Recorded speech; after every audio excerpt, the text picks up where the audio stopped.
Hello and welcome. My name is Dr. Faruk Rahmanovich, and I'm again joined today by Brother Kareem. Assalamu alaikum, everyone.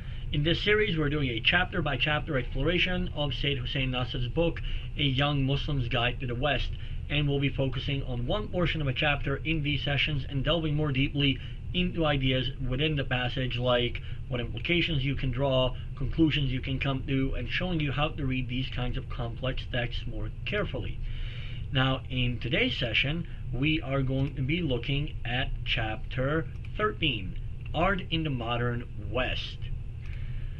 Alright, so I thought there was a lot of very interesting stuff in here, but let's start off with what you thought was interesting. Yeah, sure. We're going to be drawing from a bunch of different places in the, from a bunch of different places in this chapter, unlike some of the other ones where you may just focus on one place.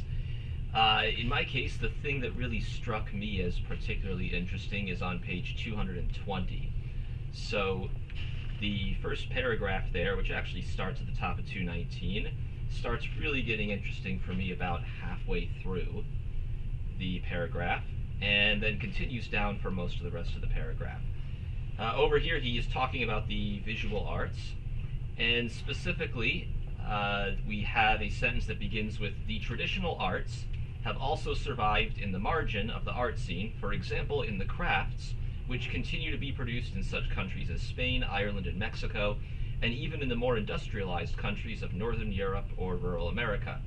The West, however, began to divorce art from the crafts, or the making of useful objects, in the 12th/18th and 13th, 19th centuries, when the Industrial Revolution took place, bringing about the distinction between industrial products and so-called fine arts, whereas, as already mentioned in the Islamic world, as in the fact in all traditional civilizations, there has never been a difference between the two, arts and crafts being ultimately the same thing." So this idea of art and craft being separated from one another. I actually remember in school, right, sometimes they would call it arts and crafts. You'd have a class in that, like in elementary school. But as I was reading this, I paused for a minute, and I looked around my bedroom, and I was just looking for anything that I could find, any craft, something that was built for a purpose that at the same time you could also describe as artistic. And I found virtually nothing. There's only one thing that really stood out to me in my entire room. Most of the things, the chair, the table, desk, or a TV stand, whatever these things are, they're all just built in a strictly utilitarian kind of way, right? Well, we just need a flat surface, and we need a couple of legs, and we got to make sure that it's stable, and boom, there you go. We'll leave it up to you to make it match with the other stuff you buy.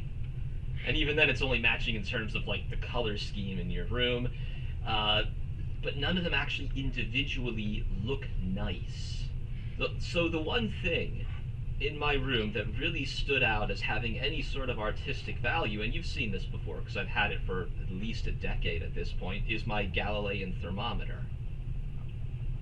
It's a long tube, long glass tube, and it's got little multicolored or different colored balls in it that are filled with different kinds of liquids, and based off of the temperature, they will either rise or sink. And so you can visually see, at least within about 1 or 2 degrees, what the temperature is in a particular place, based off of that. And so sometimes I'm like, oh, it's only orange in my room right now. I need to warm it up a little bit, because I know what the comfortable range is for me. And I'm like, no, I want it more green right now. That is nice looking, and you can even say from a functional standpoint, it's not as functional as if I just had like a digital thermometer in my room. But it does everything I need it to do, and it looks nice. And it kind of stands out in comparison to all of the other just wood, or really like faux wood, really, pieces of furniture that someone would have. But yeah, it was amazing because we don't do it anymore, but it used to be a common thing to have a shop class in high school. Teenagers, especially boys, but I believe girls as well, would take a class. Girls mostly took like home ec at the same time, but especially boys would take a class called shop, which was focused on things like woodworking. And that's gone. Not sure exactly when. I'm sure we can look up exactly when that started fading out of schools. But we don't do that anymore. So not only is there a loss of a certain practical element, now if you want something, like if you want a bookshelf for 99% of the population, you not included, they don't build their own bookshelf. They go out and they buy one. Yeah. And they just assemble it based off of directions that were written in China. Well, no, they were probably written in Germany, but then printed in China. Yeah, and so that's one thing that just really stood out to me about this chapter. He discusses how the Industrial Revolution is really when that changeover started happening. So the idea of being able to mass produce items, it essentially becomes another form of consumption in this case, right? Mass producing furniture, well, 5 or 10 years later, you don't want that desk anymore. You just throw it out, you get a new one, or you pass it down to somebody else. Meanwhile, I know of people who will actually get furniture made by, like, the Amish. So he does mention in here briefly about how there are still places like in rural America where this kind of thing still happens, where people do still build furniture, to look nice. And this furniture will be incredibly expensive. I mean, if you want like a full set of, like, let's say a table and 4 chairs and a desk or something like that, it may run you like $4,000 to get those. But they will last. They will last the rest of your life, and you will pass them down to your children. But on a mass scale, I suppose that's not profitable enough, right? The whole idea behind the Industrial Revolution is we can mass produce things.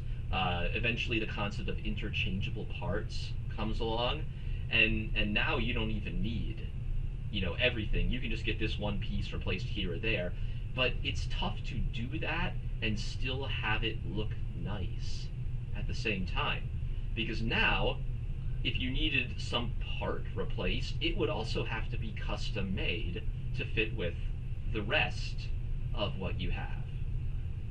So it becomes a lot easier just to build things in squares and rectangles. Yeah, no, fair enough.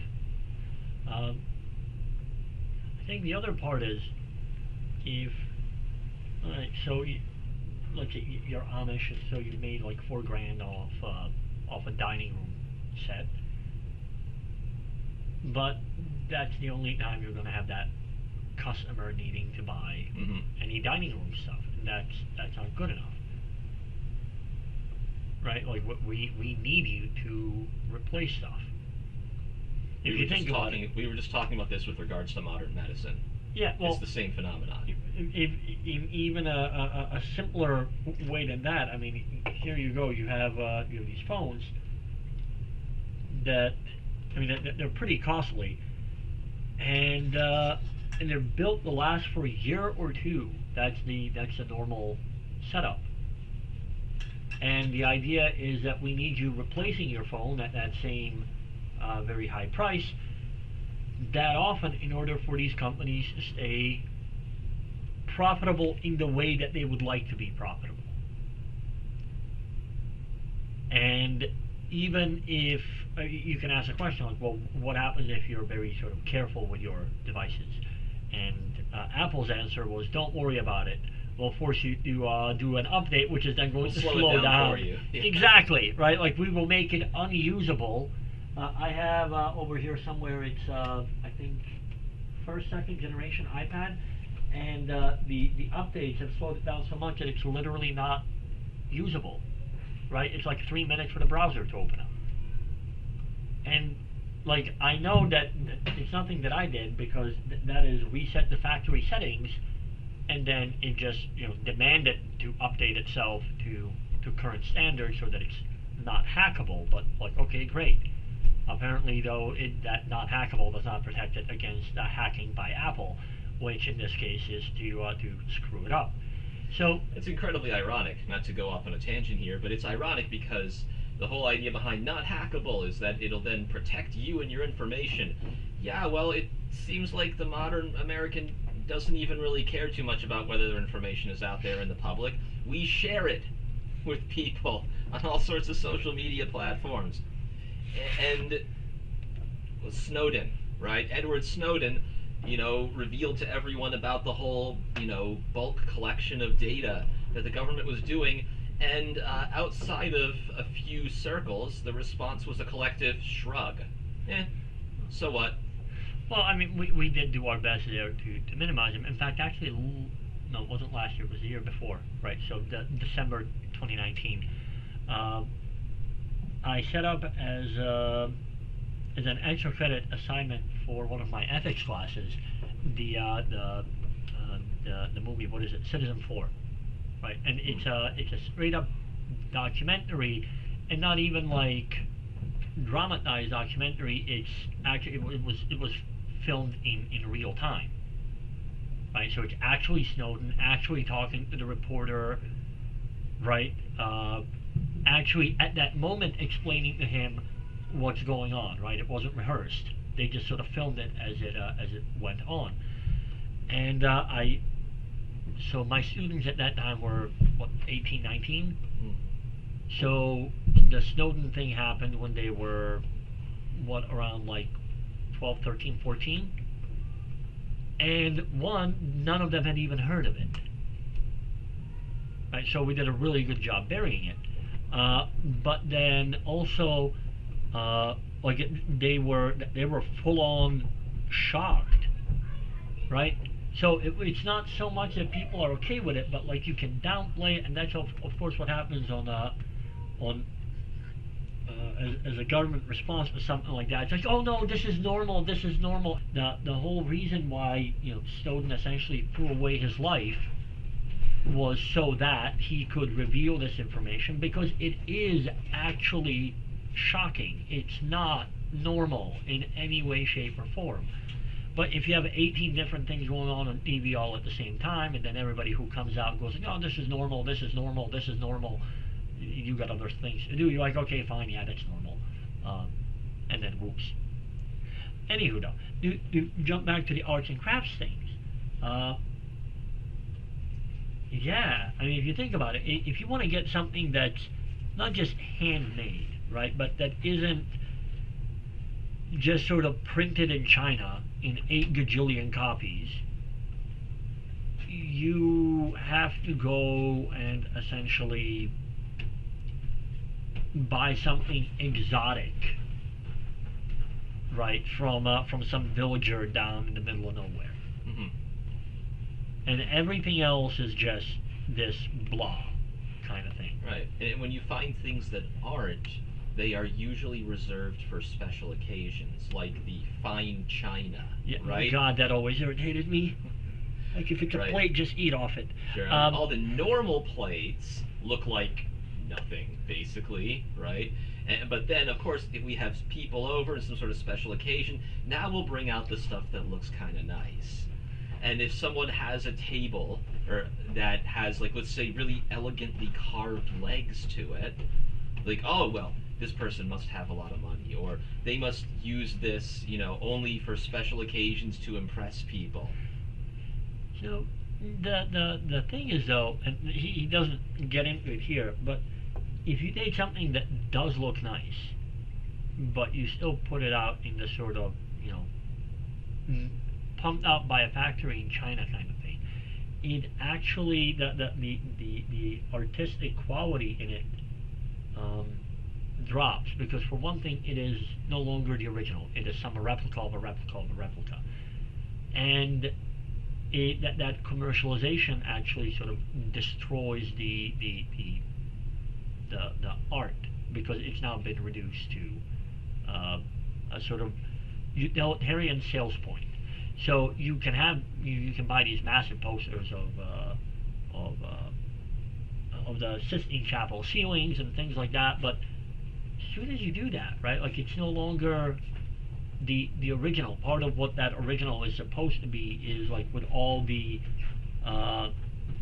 little nuances and flaws that are there through the artistic process because we are not, in fact, robots. And it's supposed to be sort of exactly what it is. And now when you just make a copy of it, like an identical sort of clone of the thing, it's no longer that, right? It loses all the sort of oomph. Mm-hmm. But that's the other thing with mass production, is that if you're going to mass produce, you need to create mass demand. And how many people actually understand or really appreciate a thing, this particular moment of artistic expression, to the point where they would actually spend money on it? And the answer is probably not all that many for any one thing. Now, if you go, interesting that he points out Spain and those countries again, but if you go to some of these places, right, you'll find like little local artists that do bunches of like little sketches and like whatever else of either the area and each one of those is a little different. And the idea is like you look through, like 20, 30 paintings and you go like, okay, this one here actually appeals to me, and that's the original of that thing, right? And so you get that, and now that is an expression of something that's it's art and it's craft, and painting's obviously just sort of in the art section, but whatever. So you get the thing that you actually like. But if the guy had made like 2 million prints of that, he'd have a very hard time selling 2 million of the same thing. But selling 1 or 2, that's doable. So I think as soon as you start relying on mass production and sort of like doing work by volume, the idea of the artistic part of it just sort of drops out very quickly, because by default you have to remove the artist from his product. That this is now Marx and the alienation of the labor, but the artistic part is only present in that original design, right? Some artist would have had to like design the thing, but then it gets turned into a mold in China, and the artist is no longer part of any of that process. Now it's just the machine, pumping out a gajillion copies of the same thing. Mm-hmm. And this is connected to what Nasr says next. Yeah, at the start of the next paragraph, he says, all traditional art has for its goal the making of objects which are to be used, and not simply for the creation of luxury. The reason for art was never what is called art for art's sake by certain theoreticians of art in the West since the 13th, 19th century, who could find no better excuse for the existence of modern art.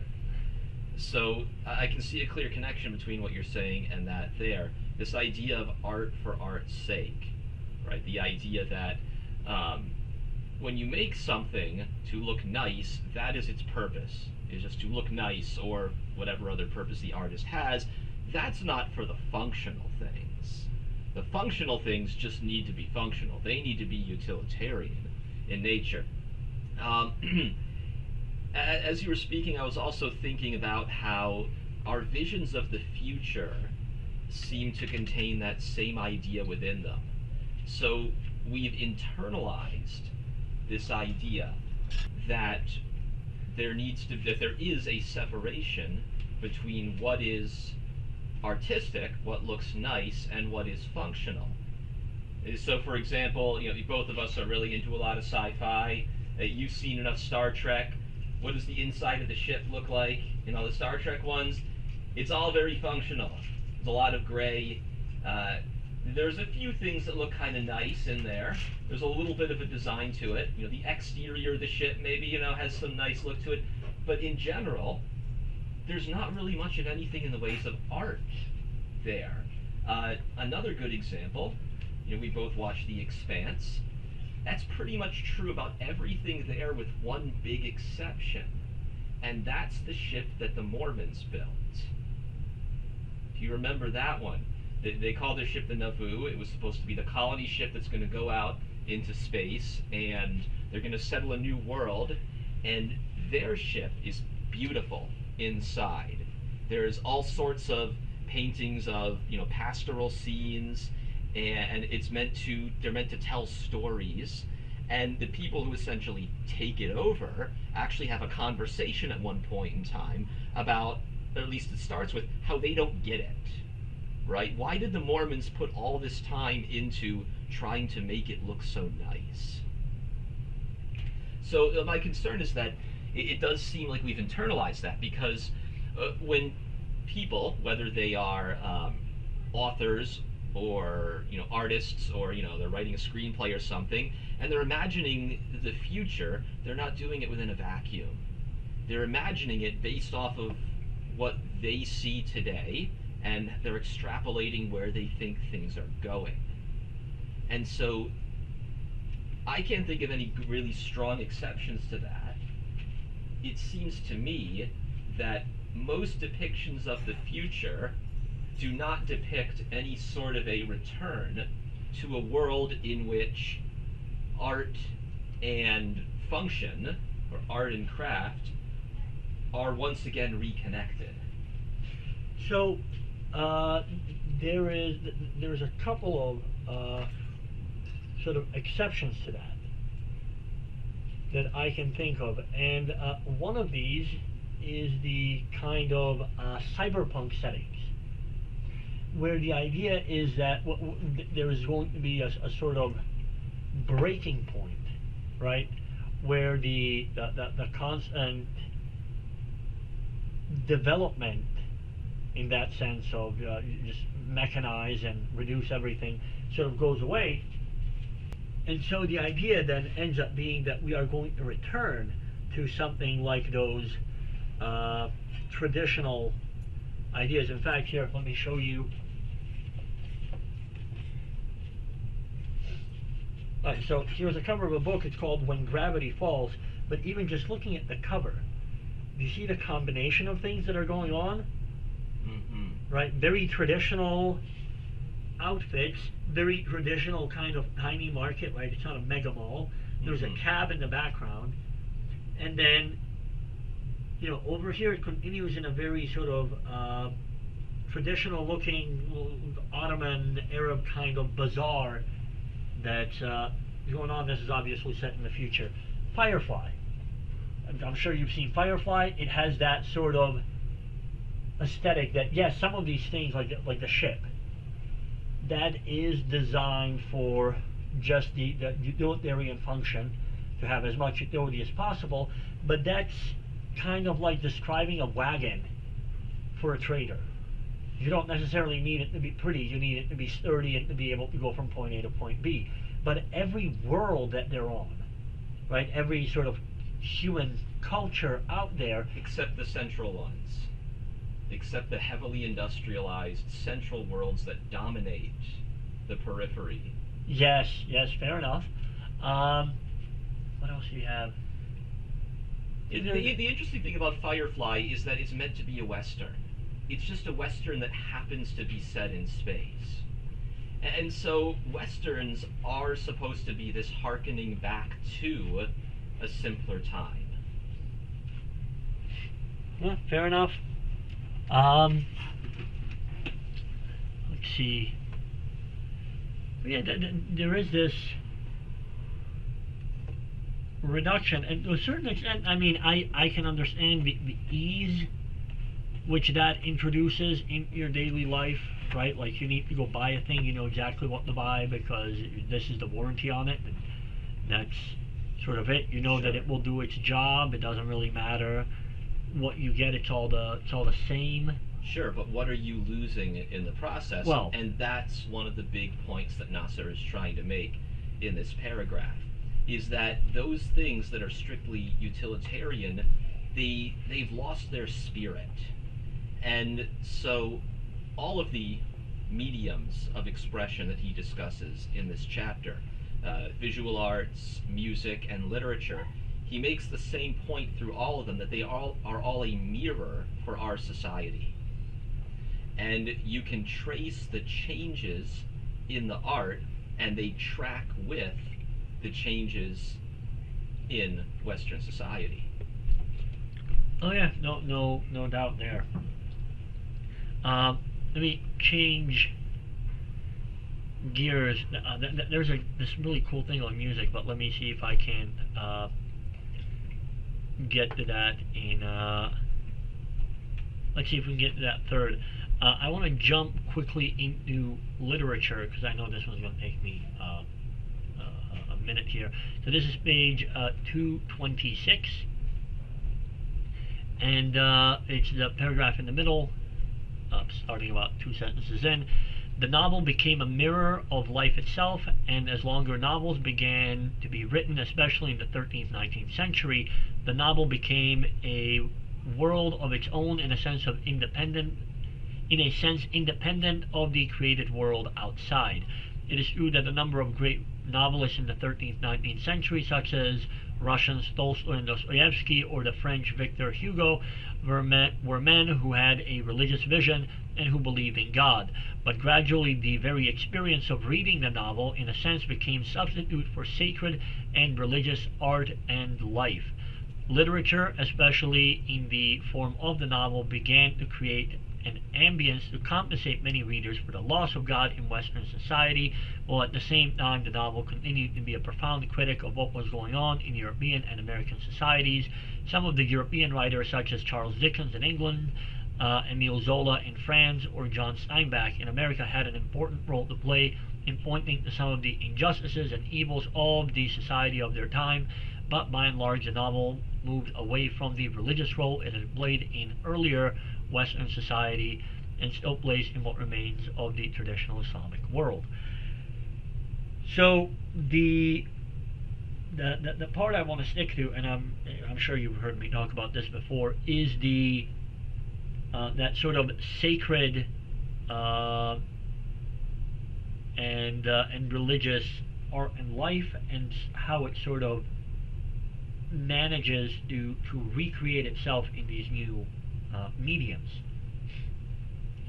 I'm in full agreement here with Nasr that we've sort of experienced this complete loss of the standard sacred literature.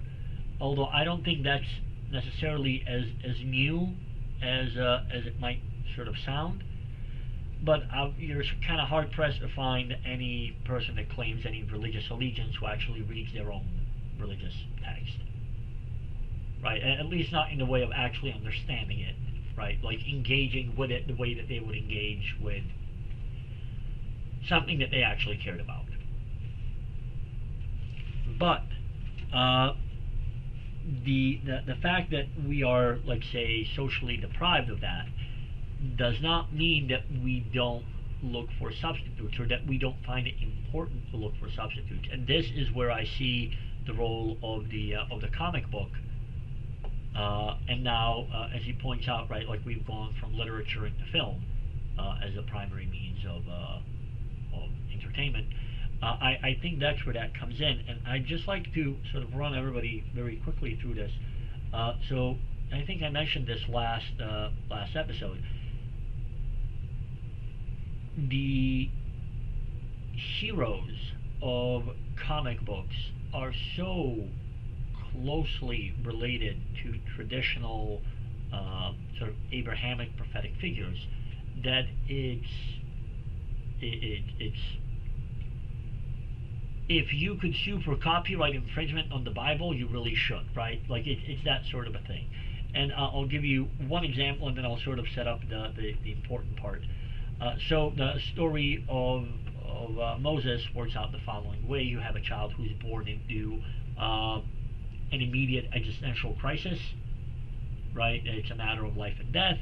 The child is sort of abandoned in some way in order to allow it to a chance to survive. The child is then rescued by people who are not its parents and raised. The child starts manifesting weird powers, which then which then turn it into something of a social outcast. But then the child develops these powers into so for Musa, right, it was brute strength.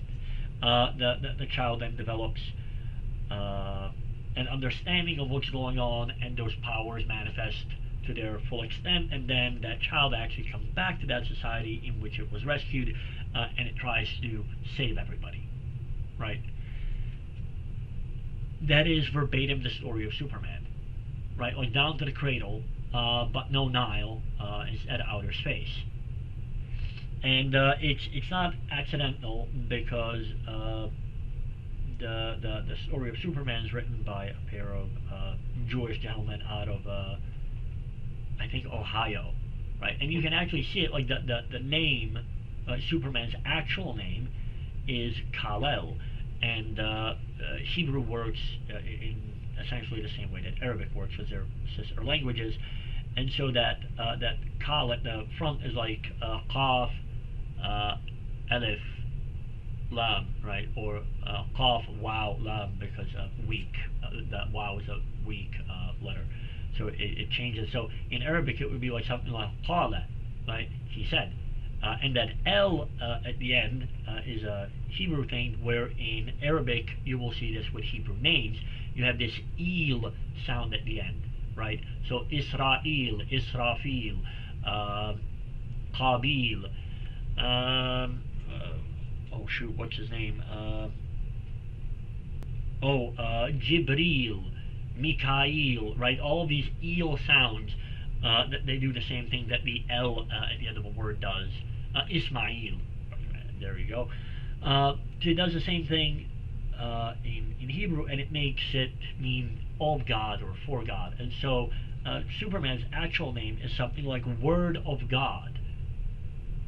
And if that sounds familiar to you, it really should, because it's a New Testament title that is given to Christ.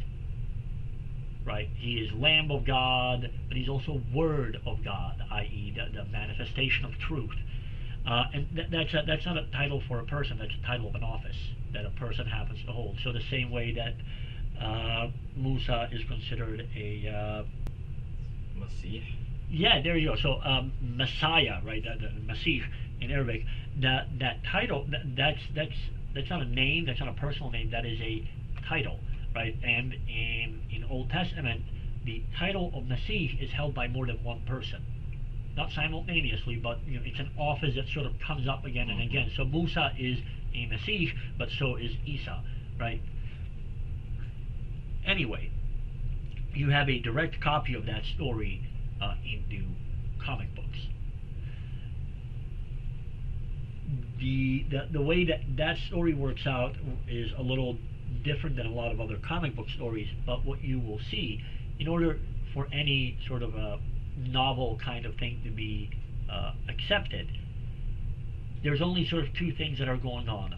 There's the world, and then there's a character. Now, if you need one of those two things to be believable, or rather relatable, in order to have an audience, right? Because if I give you a world that you know with a character that you don't, right, there's something very strange about them, you use your understanding of the world to anchor, or like to relate this character to something that you can understand.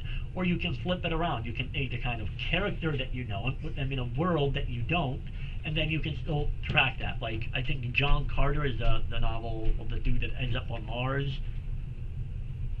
They made a movie out of it. I think I heard of it. I didn't see it.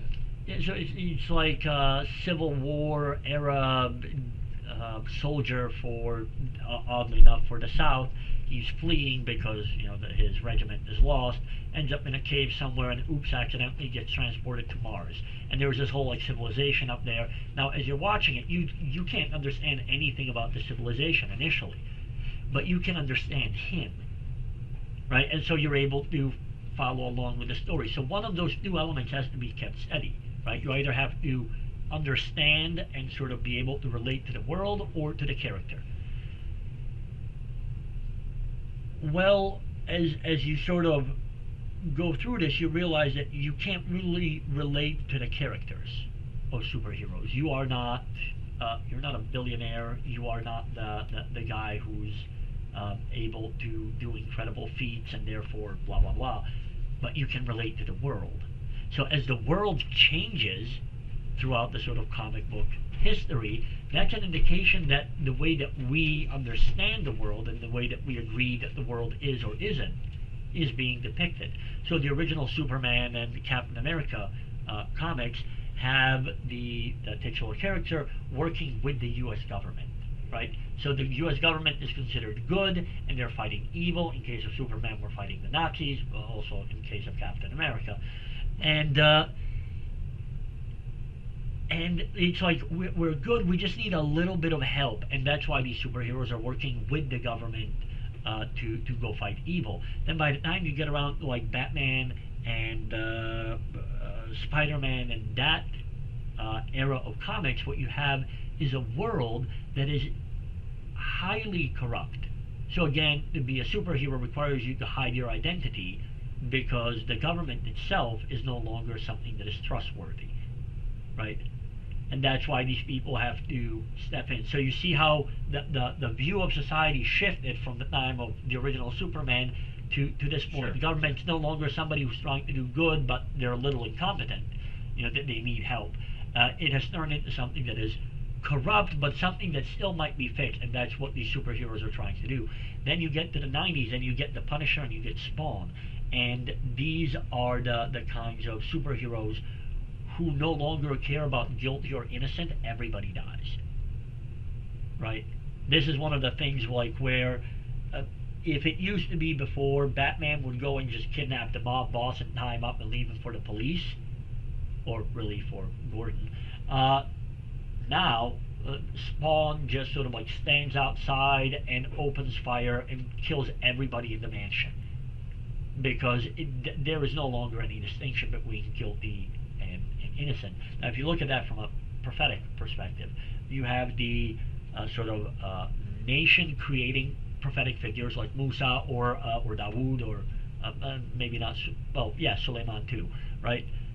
And then you get to the sort of prophets who don't get to create nations, right? They're hounded by the very people that they're trying to help and save, and they're warning them, right? That they're trying to do as much good as they can for their people, but there's an upper limit, right? That they're not given the status in the situation, but the people might still be redeemed as individuals. And then you get to those moments like the people of Lut or other people like that, where it is a complete national obliteration, and that's your superheroes like Spawn, right? So what you're actually seeing is all of these stories are ridiculously modeled on prophetic stories. I think mostly by accident, if we're being honest. But that means that you have this sort of religious vision, the sacred and religious story, and it is the thing that people are flocking to in droves, right? I mean, it's some of the biggest franchises ever are these superhero franchises. So I think there's a very interesting question to be asked there, like how is it that we are that we've come around that way? And oddly enough, most of the people that go watch that, because it's just most of the people everywhere, they have no idea that these things are taken from religious sources. So it's a complete surprise to them, but it seems as if a very large percent of the modern population is actually looking for something like that religious and spiritual connection. And the only place where they can find it, because it's sort of the only thing that's really marketed, is through this set of stories, even though that set of stories is more or less just a ripoff of a completely different earlier set of things. Another good example of this that occurred to me while you were going through that there with comic books is just more generally TV and movies. If you go back to around the 50s, that sort of time period, all of the heroes are entirely good, right? If they make mistakes or do something wrong, it's by accident, right? And then there's a moral at the end. There was a Leave It to Beaver, for example, was very popular. There was actually one back in the 50s called Father Knows Best. And Can't so, have that anymore. Yeah, this for other reasons as well. But it's so And where are we now, or where did we go? So I don't know exactly when this started, but the last several decades, the main hero in most of what our society considers to be the best works of film have been anti-heroes. So you've got The Godfather. You've got Walter White in Breaking Bad. You've got even someone like Jack Sparrow in the Pirates of the Caribbean franchise is someone who makes many absolutely horribly immoral decisions, and yet he's presented in a very sympathetic and positive light. And so we got there somehow from this place that we used to be. And I don't know if it's a reaction against that. I don't even know if it really could be, because a lot of these anti-heroes are still popular. I don't know if the whole superheroes thing is a reaction against it, or if it's just kind of running parallel to it at the same time. But The Sopranos, widely regarded as one of the best shows of the last few decades. I haven't really seen it, but I mean, the guy's a mob boss. I have. It's a very good show, but again, as you said, it's all like that was not even gray so much as it's like all black. Yeah. But it's entertaining enough that you're like, huh, okay. So why are our heroes then people who are, if they were your next door neighbor, you wouldn't want to live there anymore? They're horrible people. Yeah. If you knew what they were doing. And that's become the thing that people like to see. Well, what they have in common quite frequently is their ability to be highly successful in a very utilitarian way. It's a very materialistic kind of success, and that is what the new, let's say, breed of role models is. Right, because a lot of these characters don't even have a redemption arc. No, definitely not in Sopranos. Geez. Yeah.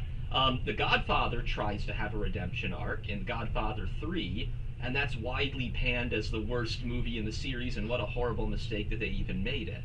Yeah. Right? He actually feels guilty about the things that he did before and tries to change it, and they portray the world essentially as pulling him back into the life that he's trying to leave behind. But you can sort of think of it this way: all of those, well, not all, just of the ones that you mentioned, the parts where we like very strongly connect seem to be two, at least from my experience. The first one is the idea that these people actually do have some version of old world values. So in The Godfather, it's the family that's the most important. But it's not like traditionally it would be seen as like the family in the context of that divine hierarchy, so relating to the will of God, and then you're looking out for your people in that, but then your actions are limited by your ultimate goal, right? So you get to something like The Godfather, and you see them pay a lot of lip service to the church, but at the same time, there is this sort of like right under the surface secularism and materialism that is actually what's going on. So they're no longer aiming at the will of God, now they're aiming at material success. Well, worrying primarily about your family in a situation where you're viewing the world as being primarily about materialistic success equals doing exactly what you see, right? All the murder and crime and all the rest of that is entirely justified. Walter White is, at least initially, trying to provide for his family. Now, think about how broken of a concept that is, right? You're going to destroy lives in order to provide for your family. So he's doing what a father should, provide for the family, but there is no longer this overarching goal other than the sort of materialistic success. So you start seeing a lot of that, and that's where those characters really are sort of brought out. So one is that doing that traditional job, but the other part is giving free reign to absolute emotion. So through the concept, through the concept of the absolute sovereignty of the individual. Right. And so all the things that you want to do but don't really want to do, or rather that you will restrain yourself from doing, so you get cut off, some idiot cuts you off on the highway, right? Damn near kills you in the process. Now what you really want to do is pull that person out of that car and like beat them to within an inch of their life, but you won't, because you're a civilized human being, and because beating people is not the thing we do, and because that there's this thing about, well, to try to forgive them, blah blah blah. Somebody like James Gandolfini in The Sopranos is not going to take a deep breath and recenter. He's going to pull you out of your car and beat the crap out of you. And now we as the audience can totally sympathize with that. We're like, yes, finally somebody did it. But that's the sort of the vengeful moment that we have. I mean, this is why Spawn was such an interesting character, because he's definitely an evil individual, right? Like, he's literally allowed to leave from hell to go take vengeance. So you can imagine the kind of person he was in life. But when he comes back, and like you're seeing the varieties of mob families and all the terrible things that they're doing, and the sort of destruction of the world that they're bringing in, and then the sort of like wrath of God comes down on him, yeah, you're cheering for the guy who's literally sent by hell to destroy people. So it's those two sort of ideas. One is the sort of traditional area of concern, which is family and my tribe, and the other one is giving vent to that emotional instability within ourselves, and that seems to be what drives the interest there. I actually find it more interesting that there's any interest towards the traditional values, given just how badly we've been skewering that for a very extended amount of time. Well, I think some of that may have to do with the fact that a lot of people see, or at least they feel, even if they can't articulate it, that this way doesn't work for whatever your goal is in life. Happiness, getting rid of that feeling of existential dread. So at least with Scarface, towards the end, he's portrayed as being pitiful, right? That he has everything that he thought he wanted in life, and yet he feels alone and empty. But you're not even getting that in a lot of modern depictions of these kinds of characters. All right, I mean, you got to cut off the story while it's still a feel-good story, and that rise to success is the feel-good part. But what I find interesting now is we've started shifting pretty hard from, at least even in those sorts of depictions, right? You start off with somebody who has nothing, and then they got to work hard, and then it doesn't matter that they're working hard to be like the world's worst criminal. At least they're working hard, right? Like you can relate to the idea of making that progress through that field, right? To become a great success. What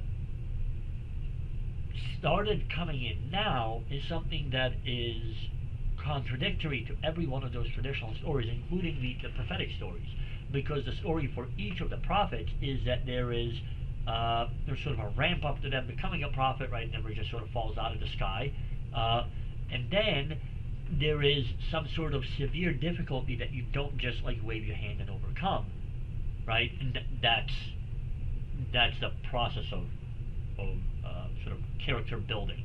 In fact, the hero myth, I forget who came up with that little wheel, is exactly what you find in all of these traditional stories. But now we've taken that part of it apart. There's no longer any need for your main character to struggle, to overcome, to create themselves. Now you're just supposed to be magically delicious. And so now that, to me, on the one hand, you can, like, whatever it's called, Mary Sue kinds of characters. That, to me, for example, is an indication of an idea that started being there but was still sort of frowned upon 25 years ago, right? When the original Matrix comes out, right? The idea of, like, you can learn any skill in like 3 seconds. Right? So if you remember, if you watch the movie, and you really should, it's a really good movie. I know Kung Fu. Exactly, I know Kung Fu. And there's the sort of the act of saying that because you know it, right? It's been downloaded into your brain. And that's one thing. But then being able to do something with it is not the same thing. Right? And so that's why Neo, despite all the godlike powers he has inside of the Matrix, is still struggling. And you can still sort of follow that trajectory of things. But you can take a look at Rey in the modern, in this latest iteration of Star Wars movies, and there is none of that. It doesn't exist. It's not a thing anymore. Now you're just magically amazing at everything. So for her, the Force downloads all the relevant information to her brain, including how to overcome everything by hand waving. There is no actual struggle left anywhere in the process. And that works only if you're willing to sort of give up your humanity and become a robot. And this idea that the journey is no longer the thing that matters, it's just getting to that peak performance. Well, it's like, guess what? Boston Dynamics has you beat. They're the robot people. You might have seen the dancing robot the other day. The dog robot is especially scary. Yeah. The dog robot does some really cool dance moves too. But that's essentially what that idea is pushing for. Right? You literally download the instructions and then you're sort of done. There is no struggle as struggle. And I think that's more than a little terrifying as a sales pitch. Now, thankfully, what I'm noticing is an insane amount of backlash against that. Yeah. People don't want to see that. Right, and people are complaining specifically about the fact that there is, like, the humanity of the character has been stripped out of the character. They don't want that. Well, you can see that a lot with Star Wars, with the most recent trilogy. Well, yeah, I mean, the entire trilogy has this problem. Not the original movies, but yeah, the most recent one. Yeah, I didn't see it, but I heard a lot of that same kind of criticism of the Captain Marvel movie. Yes. That again, she's basically perfect and doesn't actually grow as a character throughout the movie. So that again gives you something to tie you back to the sort of sacred idea of original storytelling, and it has this component that's all about that's ultimately all about growth. I mean, look at the story of Job. He's a prophetic figure who has everything. And that would normally be the pinnacle. That is a moment of Mary Sue-ness. After that, nothing else should be happening, right? But the story points out that all of that thing that Job has, it's all just material blah. And then you watch the character as all of that is stripped away from him, and you find out that it's sort of like the reason why he has all that is it's incidental to the actually important qualities, and those actually important qualities are that perseverance and, you know, sort of keeping your eye on the ball kind of attitude that you would expect out of prophetic characters, that you wouldn't really associate with somebody who has everything materially, And then the story is like, but for people like that, even if you took all the material stuff away, look at what you have left, right? I don't know. And a lot of that, it's because, to bring this, back into an Islamic context, it's because all of those material things are supposed to be nothing more than just a test, right? Right. They are not the thing that matters. It is almost, in a way, it's almost incidental which things are the things that you are going to get tested on, because you can get tested on both sides of the coin here, right? You can get tested, or both ends of the spectrum. You can get tested by wealth, you can get tested by poverty. You can get tested by intelligence, can be tested by lack of intelligence. And passing the test is not a function of whether or not you have that thing. It's a matter of who you are. What are the qualities that are not necessarily material, the qualities of you?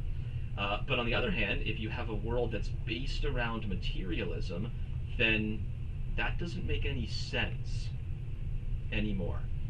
Try explaining to, I guess, a secular person today that one of the reasons why Muslims would say that a gay person should just remain celibate is because that feeling that they have is ultimately a test from Allah.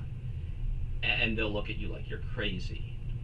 Because why wouldn't you indulge your desires? But, I mean, obviously from their perspective, that position doesn't make sense. Because there is nothing else. So to say, like, oh, you should sacrifice now for what? For something that doesn't exist? Like, you're making an investment, but there's no return on investment. And that is an incoherent idea. So if you don't believe in the return on investment, then of course it sounds insane to ask for that initial buy-in, right? We put money aside in like 401ks or whatever it is, because we have this understanding of like, okay, well, when I retire, right, down the line, I'm going to recoup the money that I'm giving up right now, which is something I have in hand. I'm going to recoup that plus, and that's what makes it valuable. So I will give up my ability to use that material good that I have right now. I will delay gratification until some later time. And that's why it makes sense to invest, because there is a point at which you will recoup, or at least you ought to recoup. Provided you don't, I don't know, get hit by a bus or something. Mm-hmm. But if I tell you, hey, why don't you give up $2,000 a year of your salary right now? You go like, okay, why? And I go like, just because. What am I going to get for it? Nothing. Nothing. Yeah. well, then it's idiotic. Mm-hmm. It's interesting because not all, but most converts' stories start with a feeling that they have that something's wrong, right? That the way that they've been doing things doesn't work. And then, eventually, they find Islam from there. Yeah, but I mean, that's, as you jump back very quickly to the point of music, because he sort of brings this up very clearly. So page 224, I'll put the whole quote on there. But there is this idea of modern music as being this destructive force against the sort of traditional ideas. And if you think about it, yeah, of course, because it's not exactly a very difficult procedure to figure out that the very many ideas that society is still telling you about today don't make any sense within the context of that society. So if you have rejected things like the concept of afterlife, but you're still demanding that people conform to this thing because, our society needs it. It's like, well, hold on a second. The moment I die, that society might as well disappear off the face of the earth. Why would I possibly deny myself all the things that I want because, it's going to have an effect on something that I will never be able to experience? Like, what sort of idiocy is that?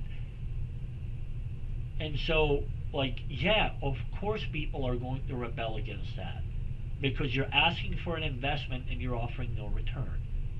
In fact, you're telling them that any belief in return makes you irrational and stupid. Well, they're going to take that to heart at some point, and then you're going to have exactly that, right? It's the breaking of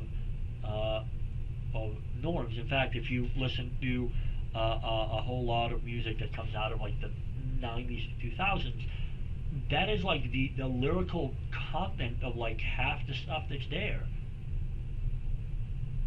It's about the sort of this point of disillusion with what it is that you've been presented, and then being left in this state of absolute uncertainty as to what is going on. In terms of like, we talked about this a couple of weeks ago, why people have kids, and the idea of essentially an accessory. Well, you can listen to Pearl Jam's Jeremy, listen to the lyrics of that, and tell me if that's not how that kid is defined. And that he finally loses it and kills himself.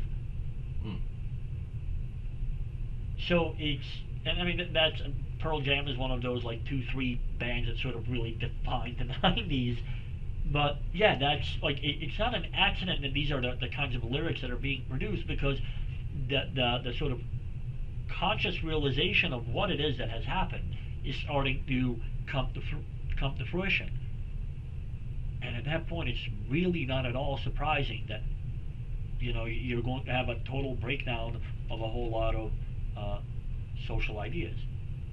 And what this music does, never mind the fact that that you're supposed to feel the bass a block away, which may not be a bad thing depending on what kind of music you like. But the idea of rebelling against the status quo is kind of critical, because that status quo is nonsensical by the very definitions that the society has given you. And yet people are being sort of prosecuted and marginalized because they don't agree with it. You're going, but the society itself doesn't agree with these things.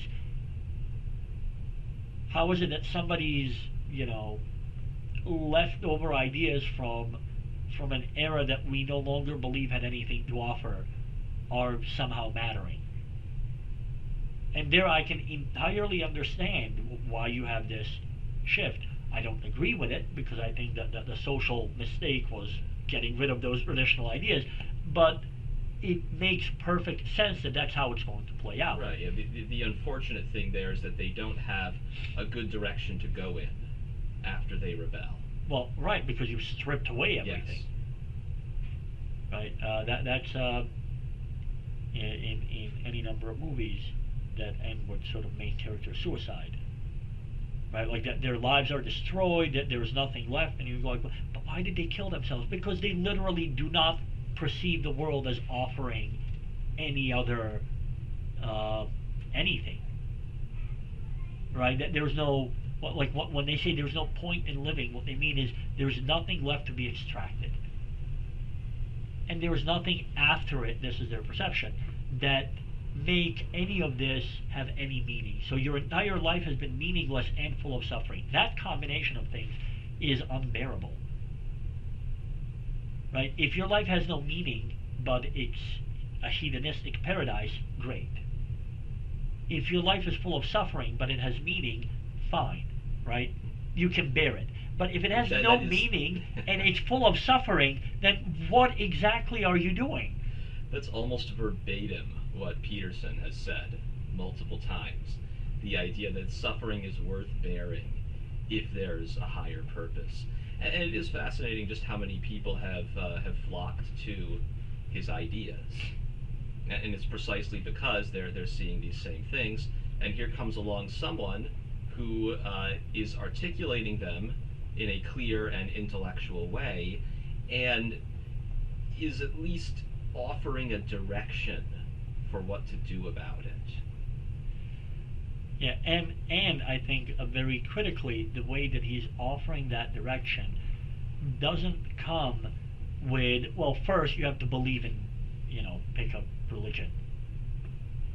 I mean, obviously Peterson is religious, but there's a sort of pragmatic aspect to this. Obviously coming from psych in his case, where you go like, no, get yourself in order. Start getting your affairs in order, and then, like, this is sort of the sort of sneaky religion insert that happens, but it is actually really good psych. As you start seeing that your life is working better because it has to, as you start organizing yourself, then take a look externally and see what set of ideas supports this concept of get your life in order. And the answer to that is no secular idea whatsoever, right? It's going to be religious, one way or another, because you need to have a purpose in order to do this. So telos has to come back into play. Well, congratulations, what got rid of telos? Secularism. So you've just taken secularism off the table for the people that get their lives together and then start to sort of look back and go like, okay, what is the sort of greater understanding of the world into which this organized way of thinking fits? Well, it can't be the secular thing, because that's what got me like to the lowest of the low position to begin with. I need something else. I don't think, by the way, that Peterson's trying to secretly convert people, but I do think that just sort of the way the ideas fall out. It's inevitable. Yes. In essence. All right, we are at 1:08. Thank you all for listening. If you have comments or questions, leave them below. If not, then don't. And we'll see you all next week.